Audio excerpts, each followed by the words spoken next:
أعزائي المشاهدين، أهلا ومرحبا بكم في حلقة جديدة من حلقات برنامجكم الأسبوعي أجندة الأحداث. وبنفتح معاكم صفحة من صفحات أجندتنا المعتادة. ثم ماذا بعد؟ ثم ماذا بعد؟ ذات الرداء الأزرق.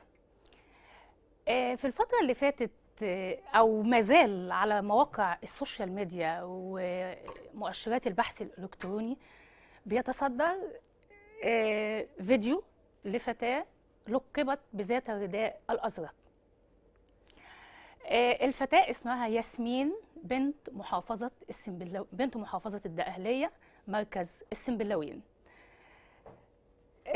لو جينا نتكلم عن ياسمين كل مشكلتها في الحياة إنها فرحت، وفرحت من قلبها جدا وسط أهلها، وسط جيرانها، وسط عيلتها، مع أصحابها، زي أي فرح مصري عادي في قاعة مغلقة.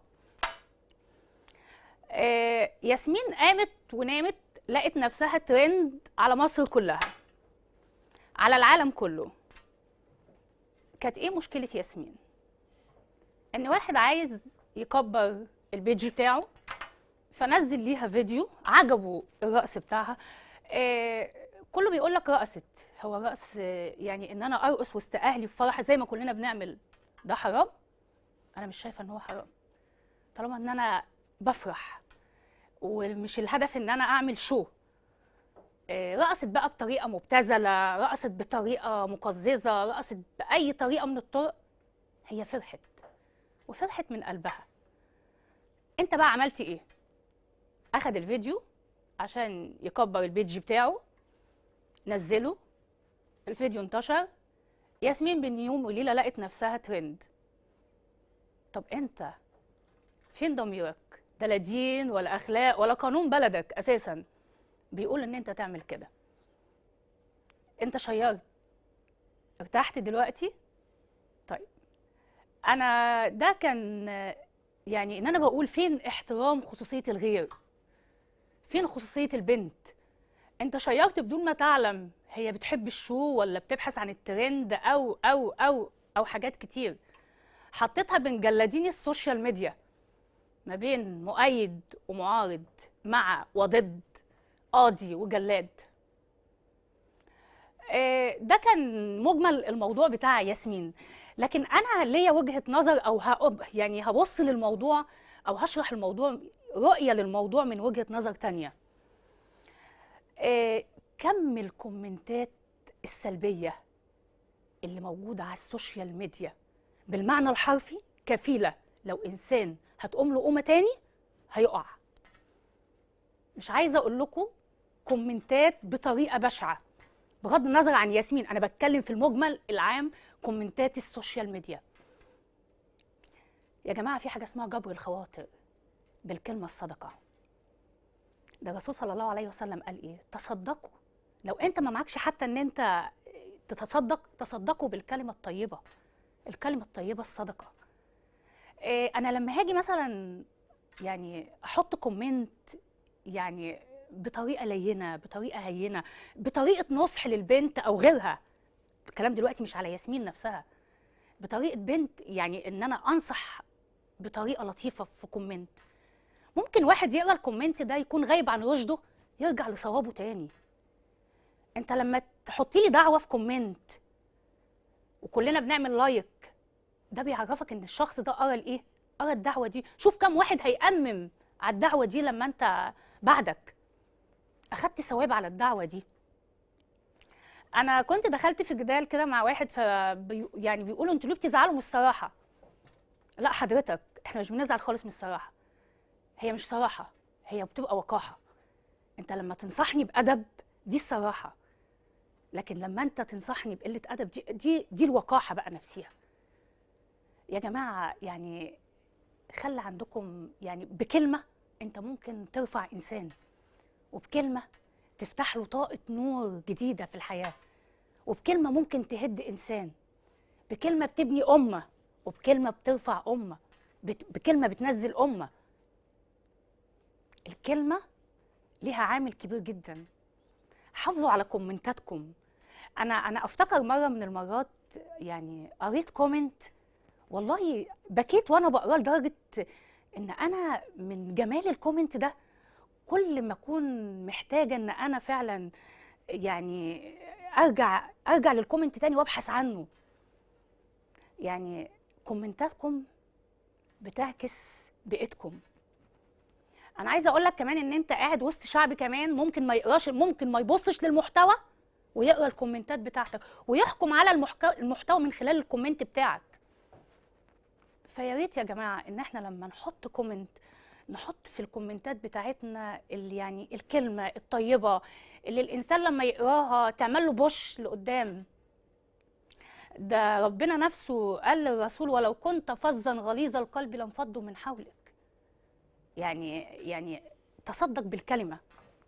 وبعدين في النهايه كلنا بشر بنصيب ونخطئ، ومن منكم بلا خطيئه فليرمها بحجر، ارحموا من في الارض يرحمكم من في السماء. من برنامج أجندة الأحداث، احنا حاولنا نتواصل مع ياسمين قبل الهوا لكن ما عرفناش نجيبها على التليفون. فأنا من برنامج أجندة الأحداث كل الدعم لياسمين لحين ما تخرج من محنتها، وبقول لك إن ديت منحة من المحنة. كل الدعم، انت في بلد فيها قضاء عادل وبإذن الله حقك هيرجع لك، وربنا يسخر لك جنود السماء، ملائكة السماء وجنود الأرض. وكل الدعم لياسمين من برنامج أجندة الأحداث بنت مركز السنبلاوين محافظة الدقهلية. وبنفتح معاكم صفحات أجندتنا وبنفتح معاكم اتصالاتنا ومنتظرين اتصالاتكم، وبرحب بضيف حلقتي وحلقتكم النهارده. وبناء على رغبات السادة المشاهدين ومتابعين أستاذ صبحي غنيم ضيف حلقتنا النهارده، برحب بحضرتك ومفسر علم الرؤى من خلال القرآن والسنة. أهلا بحضرتك أستاذ صبحي غنيم. اهلا بك يا استاذه بشرى، واهلا بجميع مشاهدين قناه الصحه والجمال، وكل عام وانتم بخير، وان شاء الله كل المسلمين في سعاده وهناء بمناسبه اقتراب عيد الاضحى المبارك. ان شاء الله يكون عيد سعيد باذن الله. كل الامه العربيه والاسلاميه بخير يا رب بمناسبه عيد الاضحى المبارك. ومعانا الاتصالات كلها، الاتصالات مفتوحه لكل متابعين استاذ صبحي غنيم ومتابعين برنامج اجنده الاحداث. منتظرين اتصالاتكم على ارقام التليفونات الظاهره امامكم على الشاشه. اولا انا ببتدي بقى معاك، يعني بص الكل مستنيك من ساعه ما نوهت عن الحلقه، فانا ببتدي بقى معاك برنامجنا كده وبنبتدي حلقتنا. واحنا اتعلمنا طبعا منك في الحلقات اللي فاتت، ده مش طبعا اول حلقه ليك معانا، ان الرؤى لها ايه؟ لها رموز، وكله كان بيبقى من القران والايه القران والسنه. طب ازاي اطلع الرموز دي يا استاذ صبحي؟ طيب، بسم الله الرحمن الرحيم، الحمد لله رب العالمين، والصلاه والسلام على اشرف المرسلين سيدنا محمد وعلى اله واصحابه اجمعين. طبعا هو سؤال مهم جدا يا استاذه بشرى. وفعلا يا جماعه الساده المشاهدين، علم الرؤى بيعتمد على رموز بالنسبه للرؤيه. احنا كمفسرين بنستنبط او عندنا قواعد كده بنمشي عليها. اولا القران الكريم، وثانيا السنه، وفي بعض الحاجات اللي ايه الكتير، ولكن احنا بنركز اولا على ايه؟ على كتاب الله سبحانه وتعالى. نعم بالله. ليه بقى؟ لان ربنا سبحانه وتعالى بيقول في القران الكريم: الله نزل احسن الحديث كتابا متشابها. افضل كلام واجمل كلام وكلام مين؟ كلام الله. وكلام الله سبحانه كلام الله وتعالى. سبحانه وتعالى. انا كمفسر، ودي قاعده هنحطها لجميع المفسرين بيمشوا عليها، الاستنباط بيكون يا جماعه من القران الكريم. علم الرؤى كله ربنا سبحانه وتعالى في ايه عجيبه من سوره سيدنا يوسف، ويمكن حد يسالني يقول لي ايه واحده، ايه واحده تكلمت عن علم الرؤى. سبحان الله، سبحان الله. الايه الكريمه في سوره سيدنا يوسف يا استاذه بشرى، ربنا بيقول ايه؟ وقال الملك اني ارى 7 بقرات سمان ياكلهن 7 عجاف و7 سنبلات خضر واخرى يابسات. شايفين التنظيم القرآني الجميل؟ رؤيا رآها ملك مصر وعرضت على يعني ناس كتير قوي، وكلهم سبحان الله فشلوا في ايه؟ في تفسيرها، لدرجه ان هم قالوا اضغاث احلام. مين اللي نجح في تفسير هذه الرؤيا؟ هو سيدنا يوسف. ولكن هو بعلم من مين؟ من رب العالمين سبحانه وتعالى. رب العباد علمه حاجه جميله قوي احنا بنستفيد منها، اللي هي ايه؟ هنا سبحان الله 7 بقرات سمان و7 بقرات عجاف، يعني هزيله.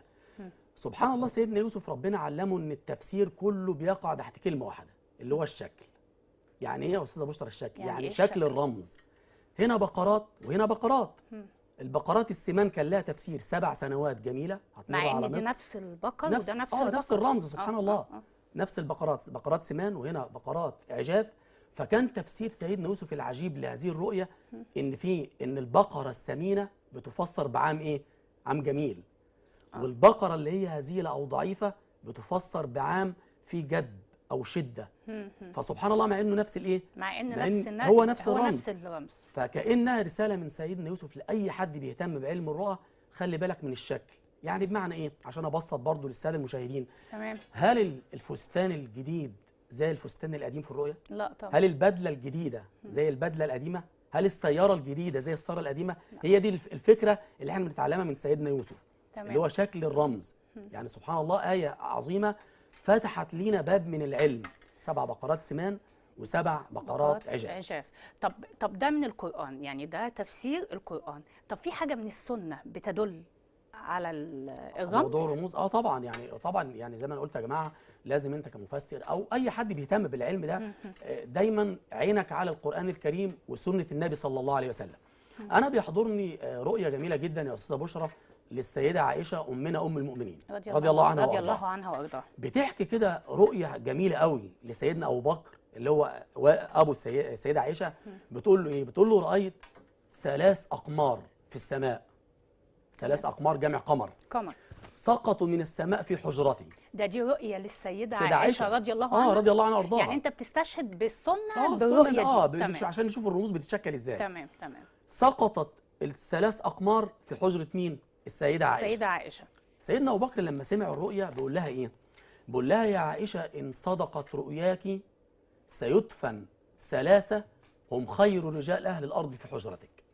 فسيدنا أبو بكر فتح لنا باب حلو قوي من العلم. جميل. إن القمر بيرمز لشخصية إيه؟ شخصية لها قدر عالي. تفسير الرؤيا مين اللي دفن في حجرة السيدة عائشة؟ ال3 سيدنا محمد صلى الله عليه وسلم الرجل الأول، سيدنا أبو بكر وسيدنا عمر.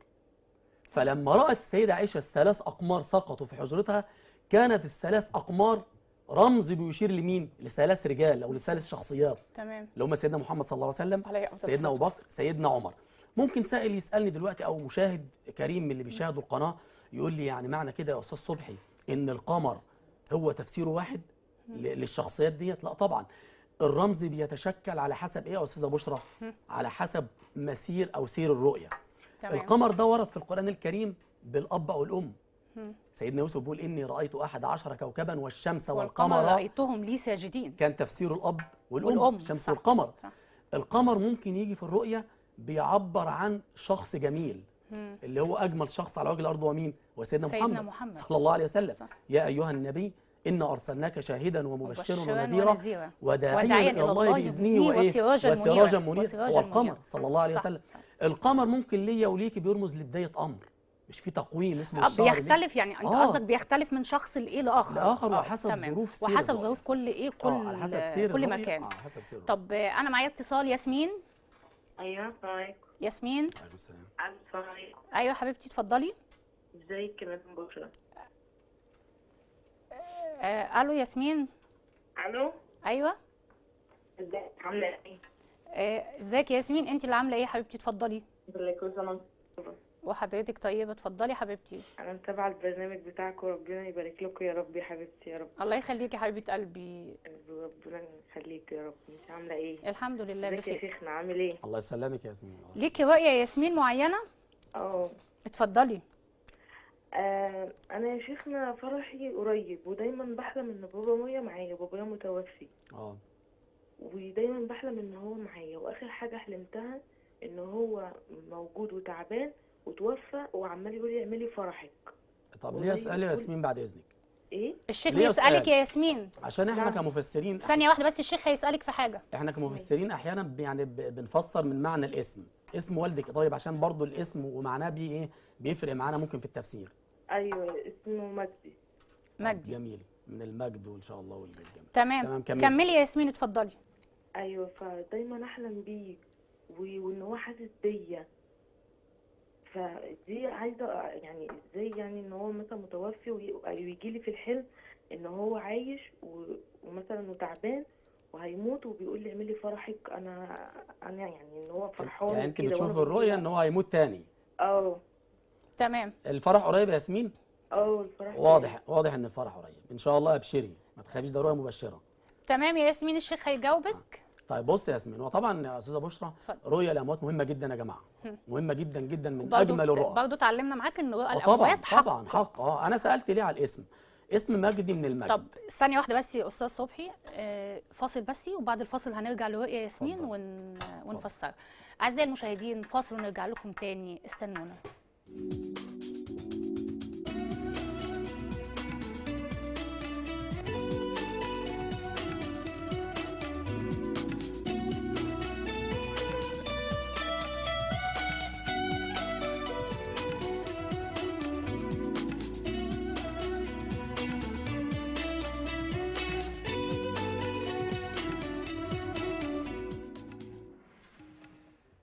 ورجعنا لكم بعد الفاصل، وبنواصل لقائنا مع أستاذ صبحي غنيم، مفسر الأحلام وعلم الرؤى من خلال القرآن والسنة. بنستكمل معاك بقى أستاذ صبحي، ونشوف رؤية ياسمين.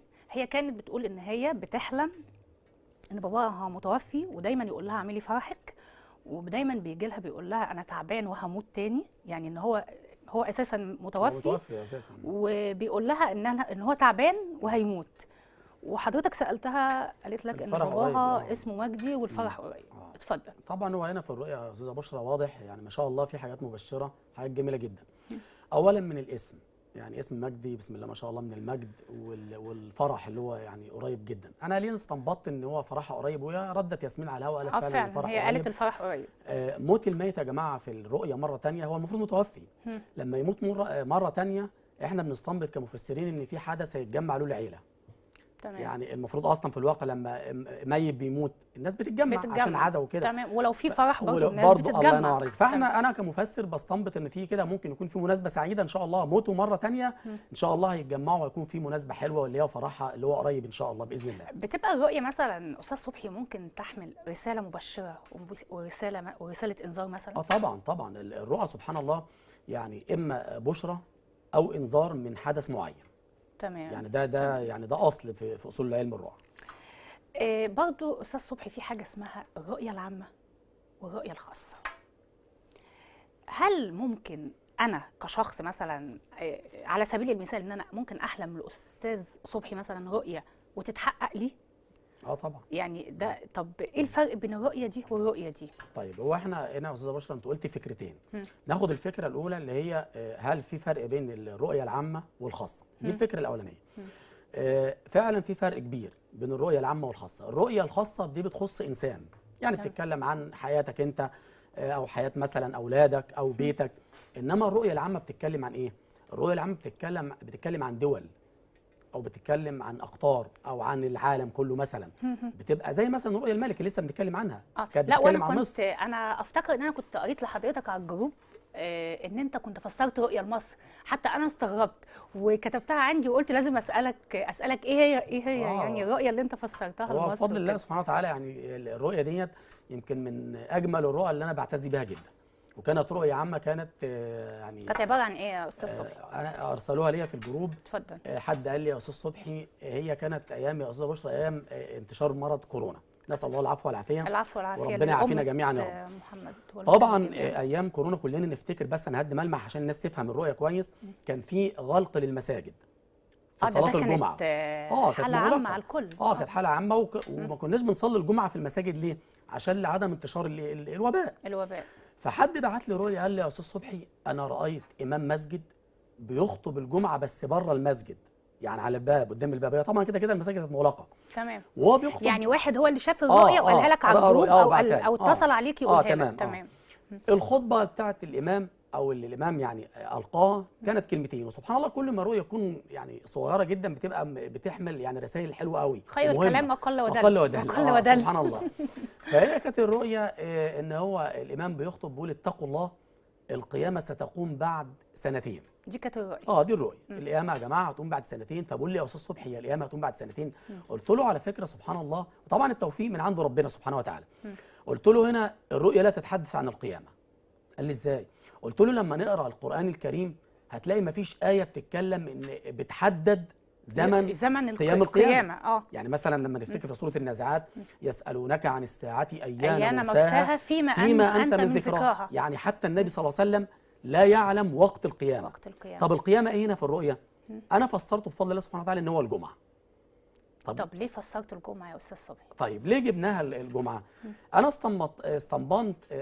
استنبطتها من الفكرة من حديث النبي صلى الله عليه وسلم. كان الاستنباط حديث النبي صلى الله عليه وسلم إن من أفضل أيامكم يوم الجمعة، فيه خلق آدم، وفيه أدخل الجنة، وفيه خرج من الجنة، وفيه تقوم الساعة. تقوم الساعة. ده فعلا ده حديث فعلا. ده حديث النبي صلى الله عليه وسلم. يعني القيامة هتقوم يوم إيه؟ يوم جمعة. فأنا استنبطت القيامة هنا اللي هيكون يوم الجمعة. طيب هتقوم بعد سنتين. قلت لهم يا جماعة التفسير المساجد هتفتح لصلاة الجمعة بعد أسبوعين. انا حتى دخلت لقيت ناس على الجروب عمالين يقول لك هو انت على علاقه بوزير الاوقاف؟ هو انت على علاقه؟ لان فعلا تقريبا قال لك ان تحقيق الرؤيه يعني وصلت نفس فتح المساجد في الوقت ده. سبحان الله الرؤيه تم تفسيرها كان يوم السبت، ويوم الاثنين طلع قرار من وزير الاوقاف ان فتح المساجد يكون الجمعه القادمه، لا اللي تاليها. يعني كام؟ يعني الجمعتين زي ما هو حلو. لدرجه ناس كتير انت عرفت ازاي الصبح؟ انت هل ليك تواصل معاهم؟ ايوه انا لقيت كومنتات كتيره ناس يعني داخله عماله تقول لك هو حضرتك كان وزير الاوقاف اللي قالك ولا انت على علاقه بيه او حاجه زي كده. فدي رؤيه عامه بتخص امر عام. يعني امر عام لدوله كامله بفتح المساجد، وفعلا فتحت المساجد بعد اسبوعين. وكان ده يعني سبحان الله من عجائب هو توفيق من عند ربنا. طبعا يعني طبعا ده توفيق وربنا يزيدك من العلم ده الله سبحانه وتعالى باذن الله. طب معايا اتصال. الو نورهان. اتفضلي. السلام عليكم. عليكم السلام. عندي حلم ممكن اقوله؟ اتفضلي. انا حلمت اللي فيه تعبان. تمام.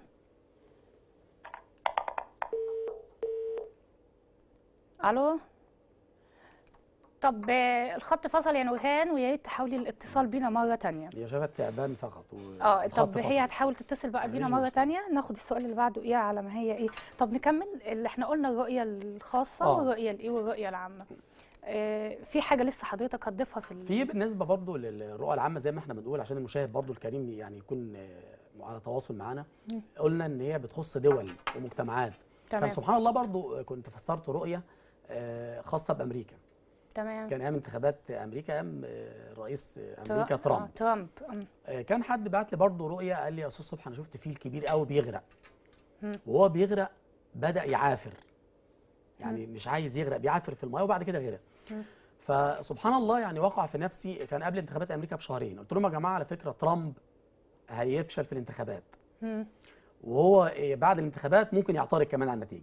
وفعلا ما هو اعترض فعلا سبحان الله بعد شهرين. دي حقيقه فعلا هو كنت انا ممكن نسيت الرؤيه كمان. فلقيت ناس بعتلي على الجروب قالوا يا استاذ صبحي فعلا ده ترامب فشل في الانتخابات وطلع اعترض عند البيت الابيض. اعترض فعلا. قلت لهم على فكره بس هيفشل عند البيت الابيض. قلت لهم على فكره برضه هيسقط مش هيكمل. فقالوا ازاي؟ هو الفيل في هو هنا بقى التحليل يا استاذه بشرى. اتفضل. ان الفيل رمز رئيس دوله كبيره او دوله عظمى، لان الفيل شكله ضخم. حاجه ضخمه.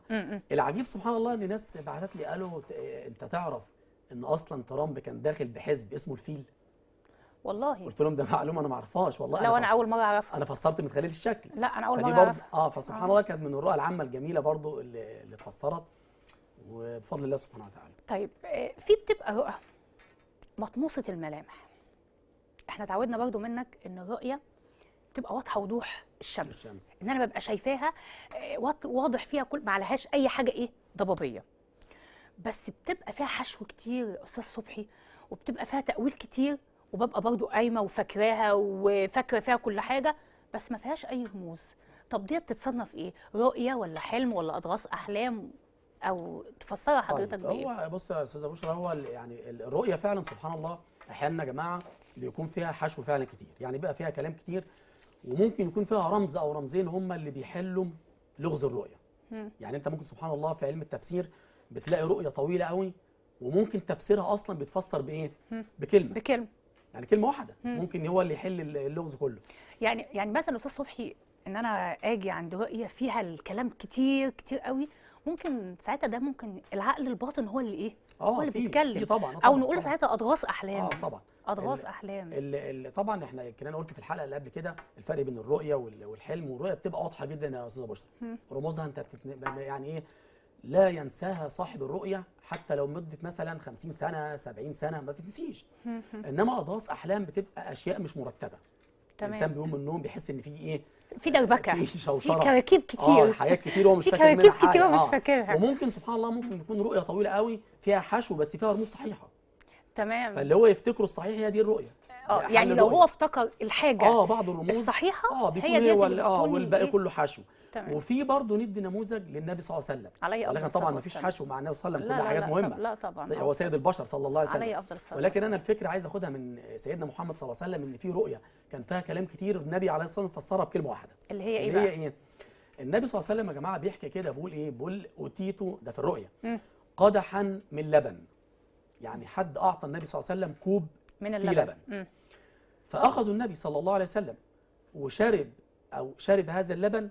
النبي صلى الله عليه وسلم حاجه عجيبه حصلت له يا استاذ بشرى، بيقول فشربت منه حتى ظهر الري بين اصفاري. يعني اكن اللبن دخل في كل جسد النبي وكانه ظهر فين؟ في اظافر النبي صلى الله عليه وسلم. يعني تخلل في ايه؟ في جسم النبي صلى الله عليه وسلم. فبقيت فضله، يعني في الكوبايه شويه ايه؟ شويه لبن. فيقول فاعطيتها لعمر بن الخطاب رضي الله عنه وارضاه. فالصحابه بيسمعوا الرؤيه الجميله دي، بيقولوا يا رسول الله فسرتها بايه؟ ايه كوبايه اللبن اللي انت شربتها وتخللت في جسمك الشريف وظهرت بين الاظافر واعطيت الفضل لعمر؟ قال فسرته بالايه؟ بالعلم.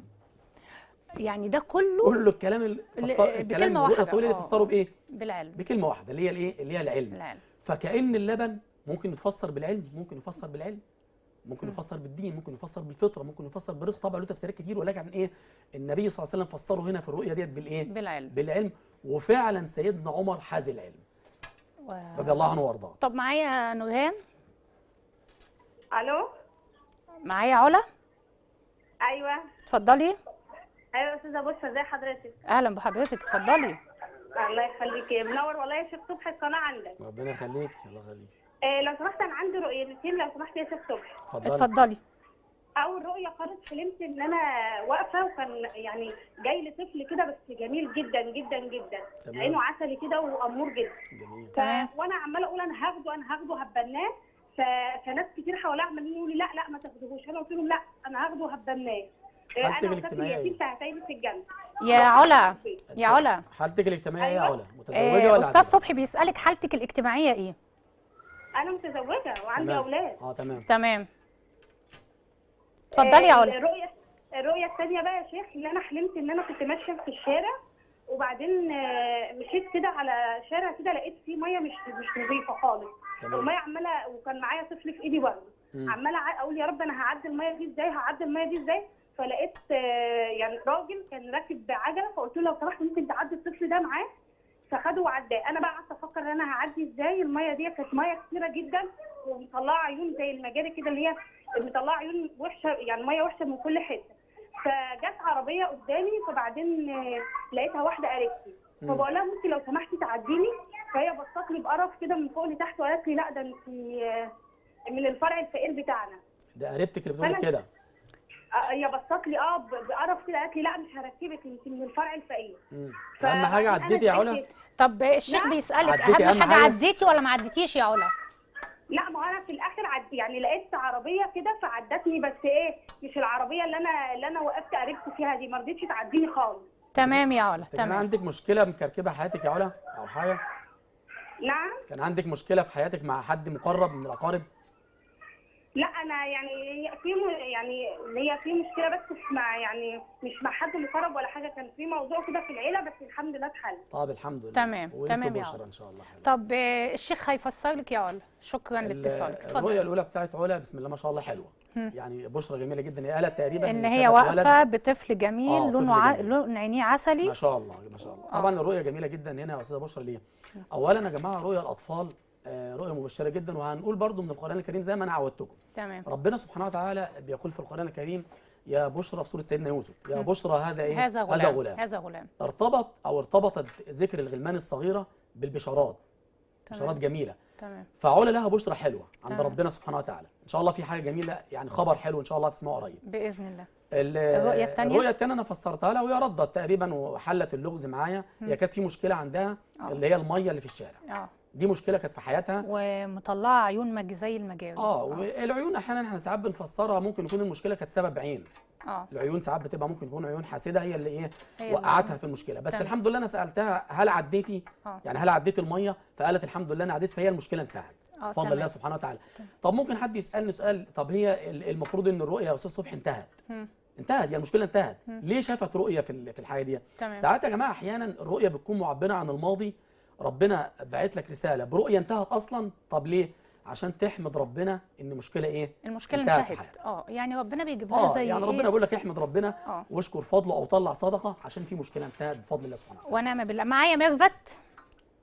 السلام عليكم. وعليكم السلام. وعليكم السلام. السلام عليكم. وعليكم السلام يا ميرفت. ازي حضراتكم؟ كل عام وانتم بخير. وانت بخير. لو سمحتي يا ميرفت ممكن تكلمينا من التليفون وتوطي التلفزيون؟ حاضر. اتفضلي. كل عام وحضراتكم بخير. وانت بخير يا حبيبتي. اتفضلي. اولا انا بشكر فضيله الشيخ صبحي ربنا يبارك على احساسه الكويس جدا جدا وتفسير الرؤى العظيمه. اتفضلي. وبشكر الاستاذه بشرى الورداني على احساسها المرهف. وطبعا ربنا يا رب يجعلكم دايما من نجاح لنجاح يا رب. حبيبتي تسلمي لي. واستاذه بشرى انا دي اخت فاضله حبيبتي. استاذه بشرى الورداني اتفضلي حبيبتي طبعا من الناس المحترمه الناس الطيبه. وفضيله الشيخ ربنا يبارك، انا دايما بتصل بحضرتك ربنا يبارك وبثق في رؤى حضرتك جدا جدا جدا. تسلمي يا ميرفت. عندك رؤيه يا ميرفت؟ نعم. عندك رؤيه؟ عندي رؤيه. اتفضلي قوليها للشيخ.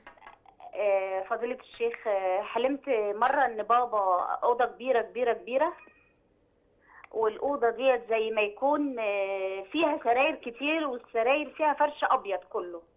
والدك عايش يا ميرفت؟ وهو ما فيش حد في الاوضه دي خالص غيره هو، سريره هو اللي مليان. والدك عايش ولا متوفي؟ لا هو متوفي بقاله 12 13 سنه. رحمه الله عليه. تمام. الله يرحمه. وهو ما فيش حد في الاوضه دي غيره هو. تمام.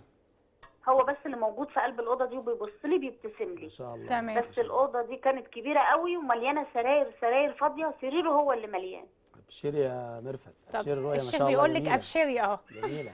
الحمد لله. والدك باين عليه كان ما شاء الله كان ملتزم، او يعني بسم الله ما شاء الله في العباده. ويعني انا عايز اعرف هو توفى ازاي يا ميرفت؟ هو توفى وهو قاعد عند الحلاق بيحلق ومات فجأة. كان رايح يحضر فرح ابنه تقريبا. هي كانت حكت رايح يحضر فرح اخوه. بس هو كان ما شاء الله يعني ملتزم بالصلاة، او يعني راجل كان ما شاء الله كويس يعني. طبعا الحمد لله رب العالمين. الحمد لله. الحمد لله. شكرا يا ميرفت. ايه؟ طب انا لا خليها معايا. اتفضلي خليكي معانا. طيب الشيخ انا هبشرك على الهواء. معانا هيبشرك بقى على الهواء دلوقتي. اولا الغرفة للمتوفي بيبقى امن يا جماعة من عذاب ربنا. ربنا بيقول وهم في الغرفات آمنون. ده امن. هو في امان. تمام. السرر سبحان الله الميت اما في سرير بيبقى مع الميت يا جماعة ده من اهل الجنة. ربنا بيقول على سرر موضونة. يعني السرير بيبقى يعني رمز رفع قدر للميت. وطبعا الابتسامه ما شاء الله ده الرموز كلها يعني ربنا بيقول وجوه يومئذ مسفره ضاحكه مستبشره. فهو دليل ان هو من اهل الجنه يا ميرفت. بسم الله ما شاء الله. أيوة. وربنا يرحمه ويرحم اموات المسلمين يا رب. اللهم امين. اللهم امين. انا بنشكرك على اتصالك يا ميرفت. ميرفت صديقتي قوي على فكره. ولما عرفت انك طالع معايا صممت قالت لي لازم اعمل مداخله. ربنا يخليك. الله يخليك يا شيخنا. سؤالنا اللي جاي بقى في اواخر سوره الفتح: لقد صدق الله رسوله الرؤيا بالحق لتدخلن المسجد الحرام إن شاء الله آمنين محلقين رؤوسكم ومقصرين. إيه الرؤيا اللي الرسول الكريم بيقصدها هنا؟ هو طبعا يعني أنا لفت انتباهي الآية قوي. ولفت انتباهي إن في رؤية. طبعا. طب هل كان بيقصد رؤية بعينها في الآية دي؟ هو طبعا سبحان الله يا جماعة هنا يعني الآية الكريمة بتؤكد لنا جميعا ان الرؤيا علم شرعي. يعني ورد في القرآن الكريم في سورة سيدنا يوسف، وردت في سورة الصفات مع سيدنا إبراهيم، ورد في سورة الفتح اللي الأستاذة بشرى لسه قايلة الآية الكريمة: لقد صدق الله رسوله الرؤيا بالحق لتدخلن المسجد الحرام إن شاء الله آمنين محلقين رؤوسكم ومقصرين. سبحان الله، السورة اسمها سورة الفتح. والنبي صلى الله عليه وسلم كلنا نعرف يا جماعة يعني ولد فين؟ ولد في مكة وعاش في مكة، وهي أحب البلاد إلى نفس النبي صلى الله عليه وسلم عليه أفضل الصلاة والسلام. عليه الصلاة والسلام. هاجر النبي صلى الله عليه وسلم من مكة وعاش في المدينة 10 سنوات، وكان كل أمنية من أمنية النبي صلى الله عليه وسلم إن هو يرجع لفين؟ لمكة لما عاش في المدينة، ال10 سنوات في المدينة. صح. سبحان الله، كانت يعني بشارة للنبي صلى الله عليه وسلم إن هو هيرجع لمكة اللي هي بلده اللي هو بيحبها جدا في الآية الكريمة: لقد صدق الله رسوله يعني الرؤيا دي بالحق. كانت بشارة للنبي بعودته تاني لبلده. وربنا بيقول له كده في سياق الآية الجميلة: لقد صدق الله ورسوله الرؤيا بالحق، يعني رؤيا حق وهتتحقق. طب هتتحقق ازاي؟ اتحققت ولا ما اتحققتش يا استاذ؟ طبعا اتحققت فعلا. ومن اصدق من الله قيلا.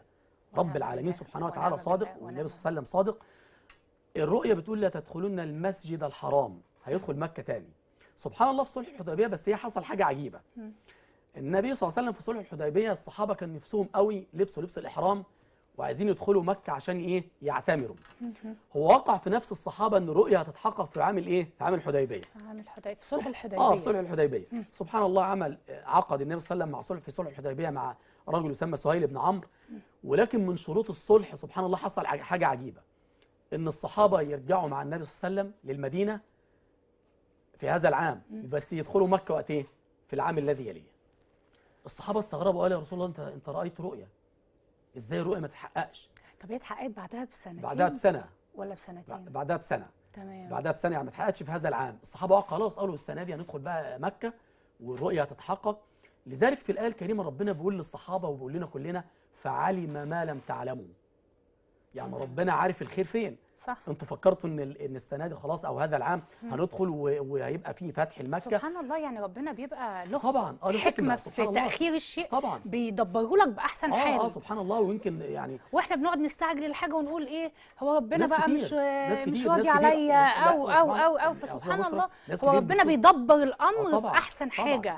طبعا ناس كتير بتشوف رؤى ورؤى حقيقيه سبحان الله، بتبقى رؤيه حق ولكن بتتاخر شويه. يعني الرؤيه بتتاخر فبيزعل. بدليل ان هو ايه سيدنا يوسف عليه السلام طبعا قعدت كام 40 عام لحد ما اتحققت. لحد ما تحققت. وسبحان الله ساعات الانسان بيشوف الرؤيه وبيزعل يقول ده ما اتحققتش، ولكن بتبقى بحكمه ايه؟ حكمه الهيه، لان التوقيت اللي اختاره ربنا افضل من التوقيت اللي انت فكرته. افضل توقيت وافضل توقيت فعلا. معايا حنان. الو، اتفضلي. السلام عليكم. عليكم السلام. ممكن بس عندي حلمين اقولهم لحضرة الشيخ؟ اتفضلي. انا عندي 25 سنة وعازبة.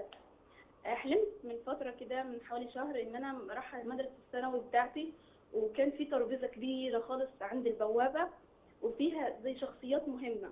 وبعد كده شفت الرئيس السيسي كان قاعد على كرسي على راس الترابيزة، قام وقعدني مكانه زي اللي يعني مستنيني اقعد على المكان ده. وبعد كده استاذ صبحي بيسالك يا حنان انت بتشتغلي يا حنان؟ والله انا ما بشتغلش، بس يعني بدي مشروع كده صغير في البيت عندي. تمام اتفضلي كملي. بس بعد كده وقف وقام وقعدني مكانه، ولقيته واقف مع الرئيس مبارك رحمه الله عليه، بس الرئيس مبارك من ظهره وكان لابس بدله رمادي كده، واتكلم معاه شويه. وبعد كده راح على راس الترابيزه الثاني وكان كل شويه يبص لي ويبتسم. قعدت على الكرسي يا حنان؟ قعدت عليه. اهم حاجه. قعدت عليه. تمام. كملي. طب اقول الرؤيه الثانيه. اتفضلي. الرؤيه الثانيه دي قبليها حلمت ان انا موجوده في بيت جدي في الدور الارضي وبخبز عيش هو العيش الشمس بتاع الصعايده ده. تمام. وعيش البتاو، بس خبزه عيش ياما خالص مالي الاوضه كله، ده عامل ايديا برغم ان انا في الحقيقه ما بعرفش اخبز. بس ماما شافت كانت مبسوطه مني خالص وبتقول لي الله يعني عيشك حلو، وقطمت حته من العيش وقالت لي لا طعمه حلو. مشروعك هينجح يا حنان. هو ايه العيش البتاوي ده بقى يا حنان؟ ده عندكم في الصعيد؟ عيش بتاوي زي العيش المصري كده. انا لاحظت بقى ان انت كده من الصعيد. اللهجه حتى. اللكنه حتى. ماشي. انا مبسوط. اتفضلي. احسن ناس يا حنان. يا رب يخليكي. بس فقلت لها ماما كمان هخبز عيش مصري وكده بخبز 3 انواع، وكنت فرحانه خالص بالعيش اللي انا خبزته. تمام. طب الشيخ هيفسر لك الرؤيه يا حنان. في حلم صغير تاني. طب ممكن نستكفي بالقدر ده بس نفسر دول كده كتير قوي. ادي فرصه بقى للناس الثانيه. نشكرك يا حنان.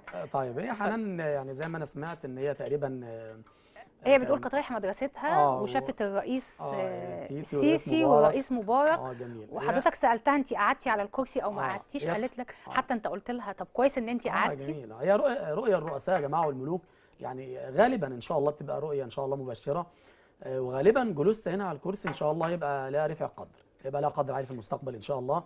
والرؤيه الثانيه بتاكد الرؤيه الاولى سبحان الله اللي هي خبيز العيش. بتقول هم باين عندهم عيش شمس وعيش بالتاوي زي ما واضح ان شاء الله ان من المخبوزات والاشياء ديت ان في لها رزق ان شاء الله جميل باذن الله سبحانه وتعالى.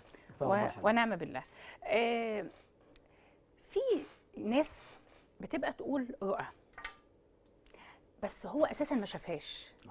يعني انا ممكن يقول لك انا شفت لك رؤيه كذا كذا كذا كذا وهو في الاصل اساسا ما شافش الرؤيه دي. تقصدي بيكذب؟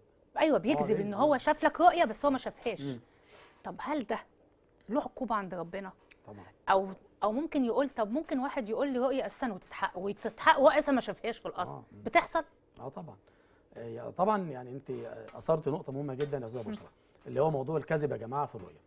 اولا يعني بمعنى اصح بيقعد يالف. بيالف. اللي هو طبعا وده يا جماعه في نهي عنه في سنه النبي صلى الله عليه وسلم. عليه افضل الصلاه. اولا علم الرؤى ده علم نبوي وعلم رباني، فما ينفعش يعني النبي صلى الله عليه وسلم بيقول الرؤيا من الله. يعني رساله من مين؟ رساله من ربنا. هل ينفع انا يعني افتري على ربنا اقول ان وصلتني رساله وهو بيكذب؟ في حديث بيحذر. طب يعني حاجه ثانيه واحده يا استاذ صبحي بس قبل ما تقول الحديث. اتفضلي. انا ممكن عايزه ارفع معنويات انسان مثلا فممكن اقول انا شفت لك رؤيه جميله مبشره. طب لو شاف لي حتى لو هو بيكذب فيها مثلا وما شافهاش فعلا. طب هل ده فعلا الرؤيه المبشره دي ممكن تقع زي ما هو قالها حتى لو هو ما شافهاش اساسا؟ هو برضو خلينا نقول فكره ان الاول لازم المشاهد يعرف ان في نهي عن انك تالف اي حاجه يعني غلط او انت تقول حاجه ما حصلتش. في حديث تمام. حديث صحيح البخاري كمان حديث صحيح جدا. تمام. يقول النبي صلى الله عليه وسلم من تحلم بحلم. يعني ايه من تحلم بحلم؟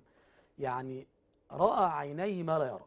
يعني قال انا رايت كذا وكذا وهو ما شافش حاجه. يعني واحد زي ما بنقول كده بالعاميه بيالف. الف حلم او الف رؤيه. من تحلم بحلم كلف يوم القيامه. شوفوا يا جماعه التحذير. كلف يوم القيامه بان يعقد بين شعيرتين وما هو بفاعل. ايه شعيرتين؟ عارفين حب الشعير؟ ربنا سبحانه وتعالى يعني ياتي بالانسان اللي هو بيكذب في الرؤيه وبيكلفه ان هو يعقد بين حبتين شعير، حبتين زي القمح كده، ويقول له اعقد بينهم. هل حد يقدر يعني يربط بين حبتين الشعير؟ طبعا امر صعب او مستحيل. فكأن الله بيكلفه بحاجه مستحيل ان يتحقق عشان ايه؟ اي لكي يعذب يوم الايه؟ يوم القيامه. فده في نهي وتحذير. سبحان الله بعض العلماء قالوا يعني اللي هم بيجتهدوا في علم الرؤى قالوا لو هو الف حاجه مش كويسه ممكن يحصل له هو حاجه مش كويسه. طب ثانيه واحده، يعني مثلا لو هو شاف يعني لو الف حاجه مش كويسه تقع على اللي هو الشخص على الشخص اللي هو بيالف اللي قال لك على الشيء المش كويس كعقوبه ليه من ربنا. كعقوبه ليه. تمام.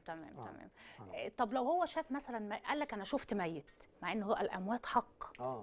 طب ده فعلا حتى لو هو بيالف فيها عقابه يقع عليه عقاب في الحاله دي؟ بيبقى طبعا لان طبعا زي ما قلنا يا جماعه رؤيه يعني الرؤيه رساله من ربنا سبحانه وتعالى وعلم نبوي فما ينفعش ان احنا نتلاعب بيه. طب معايا ندى.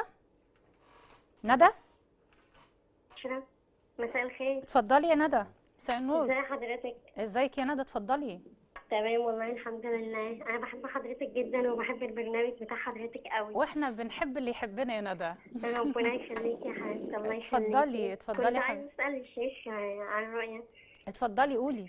حلمت ان انا بلبس ذهب كتير. ايه؟ تلبسي ايه؟ ذهب؟ بلبس ذهب. بس حالتك الاجتماعيه ايه يا ندى؟ حالتك الاجتماعيه ايه يا ندى؟ متزوجه ولا منفصله ولا لا بنت؟ منفصله. منفصله. تمام يا ندى. انا ليه دايما يا جماعه بسال يعني في الحاله الاجتماعيه يعني الرؤيه زي ما انا بدات الحلقه الرمز نفسه بيختلف من شخص لشخص. تمام. يعني الذهب ممكن للمتزوجه شيء ممكن يعني انت بتفسرها لواحده حسب الحاله الاجتماعيه انا ما ينفعش افسر رمز للناس كلها يعني نفس التفسير. ما هو ده الجميل بقى في تفسير الرؤى بتاعتك والله يا استاذ صبحي. حتى ناس كتير بتبعت لي على ايميل البرنامج يقولوا لي ما شاء الله الرؤيه الشيخ فسرها لي ووقعت زي ما هو زي ما هو قالها لي. هو الذهب عامه ربنا يزيدك يا رب. ربنا يبارك فيك. الذهب يا جماعه للعازبه او للمنفصله بيبقى يعني احيانا ممكن ارتباط. احنا كمفسرين اقفلي يا ندى وتابعينا بقى من التليفون. بنستنبط الذهب، رؤيه الذهب للعازبه او للمنفصله، احيانا بيبقى بارتباط او زواج، غالبا بيبقى فيه اللي هي الشبكه بنسميها شبكه او الخاتم والاشياء ديت، واحيانا بنفسرها بذهاب هموم، همها ينتهي، بس هي بشرى ان شاء الله ليها باذن الله، ان ربنا سبحانه وتعالى فيه خبر حلو ليها، وممكن يكون ارتباط باذن الله. طب استاذ صبحي، بيبقى فيه رؤى الارقام، هل ليها علامات معينه، او في ارقام بتبقى مبشره وارقام مثلا بتبقى منفره؟ يعني في حاجه في القران او في السنه بتدل على ان علم الارقام ده له حاجه في السنه او علاقه بالرؤيه؟ طبعا. طب اتفضل. طبعا هو علم الارقام يا جماعه يعني انا بعتبره اصل من اصول الرؤيه، لان رؤيا الملك اللي احنا بدانا بيها اللي هي في سوره سيدنا يوسف، وقال الملك اني ارى 7 بقرات سمان، في رقم 7 تمام تكرر مع البقرات السمان والبقرات العجاف، وفي 7 سنبلات خضر واخرى يابسات.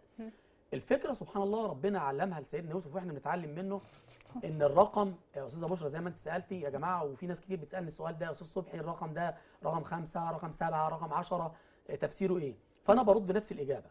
القرينه بتاعت الرقم ايه؟ يعني ايه القرينه؟ يعني ايه القرينه؟ يعني الرقم ايه اللي معاه في الرؤيه؟ يعني ال7 بقرات كانوا شكلهم ايه؟ لما سيدنا يوسف فسر 7 سنوات كويسين، كانت في واحده سمينه واحده كانت سيدنا يوسف فسر ال7 سنوات الجميله اللي هم ال7 بقرات السمان من شكل الايه؟ من شكل البقره. من شكل البقره. فانت شوف الرقم معاه ايه؟ الرقم هل في 7 احذيه جداد؟